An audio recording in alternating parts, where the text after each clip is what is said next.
आदरणीय व्यासपीठ शिक्षक वृंद आणि इतर माझ्या प्रिय मित्रांनो सर्वांना माझा नमस्कार. माझे नाव शुभांगी प्रश्नोत्तरीकर. माझ्या शाळेचे नाव जिव्हाळा सुसंस्कार विद्यामंदिर बुधवाडी. मी इयत्ता 7वी शिकत आहे. आज मी तुम्हाला मानवी हक्काचे महत्त्व सोप्या आणि सुंदर शब्द सांगणार आहे. मानवी हक्क म्हणजे काय? मानवी हक्क म्हणजे प्रत्येक माणसाला जन्मतःच मिळालेले मूलभूत हक्क. हे हक्क सर्वांसाठी समान असतात. मग तो गरीब असो वा श्रीमंत, स्त्री असो वा पुरुष, कोणत्याही जाती धर्माचा असो. मानवी हक्कामध्ये शिक्षणाचा हक्क, स्वातंत्र्याचा हक्क, समानतेचा हक्क आणि सन्मानाने जगण्याचा हक्क याचा समावेश होतो. हे हक्क प्रत्येक व्यक्तीच्या जीवनात अत्यंत आवश्यक आहे. जर मानवी हक्क नसतील तर समाजात अन्याय, शोषण, भेदभाव वाढतो. त्यामुळे आपण मानवी हक्काचे संरक्षण केले पाहिजे. प्रत्येक व्यक्तीने आपले हक्क जाणून घेतले पाहिजेत आणि इतरांच्या हक्काचा आदर केला पाहिजे.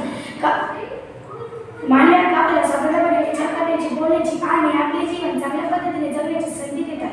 मानवी हक्क समाजात समानता आणि न्याय निर्माण करतात. मित्र-मैत्रिणी, आपण सर्वांनी मानवी हक्काचे पालन केले पाहिजे आणि इतरांनाही त्याबद्दल जागरूक केले पाहिजे.